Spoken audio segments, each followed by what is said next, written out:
Leo tunafanya uchambuzi wa kina wa Mendeley dhidi ya njia za kawaida za kurejea vyanzo. Njia ipi ni bora zaidi?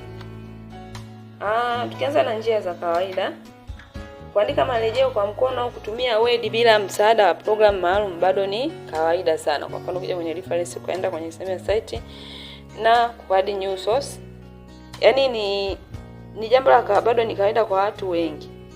Kwa faida za njia za kawaida ni kwamba hauhitaji internet, kama hapa hauhitaji internet kufanya citation, lakini pia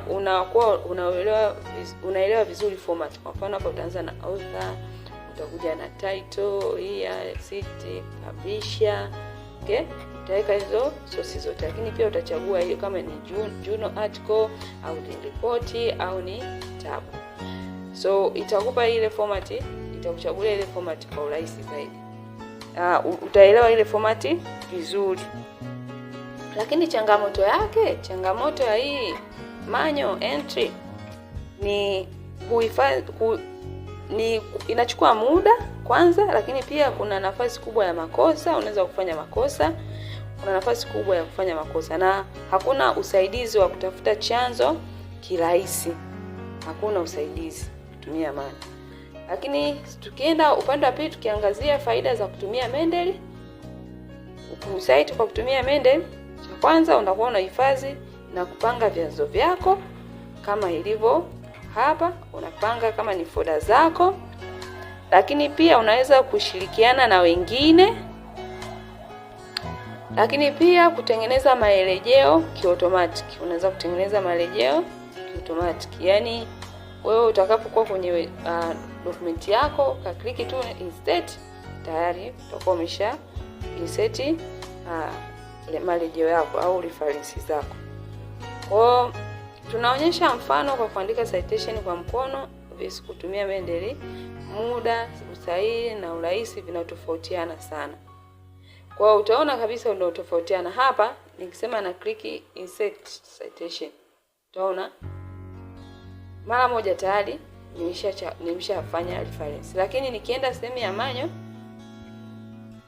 itanichukua muda kwa kweli kuweza kuandika. Nianze kumtafuta author ni nani, nianze kutype title here, so itachukua muda. Kwa hiyo ikiwa unataka kwenda kisasa, Mendeley ni suluhisho bora. Njia za kawaida zinaweza kufaa kama hakuna internet au unafanya kazi nyepesi. Lakini kama unafanya kazi ngumu na unafanya kazi ni nyingi, huwezi kutumia hiyo njia ya kawaida. Itakupotezea muda, utapoteza muda mwingi. So suluhisho sahihi ni kuchagua Mendeley kwa ajili ya marejeo au kufanya reference au kufanya citation kwenye dokumenti zako. Asante kwa kuwa pamoja nasi. Asante kwa kutazama video hii.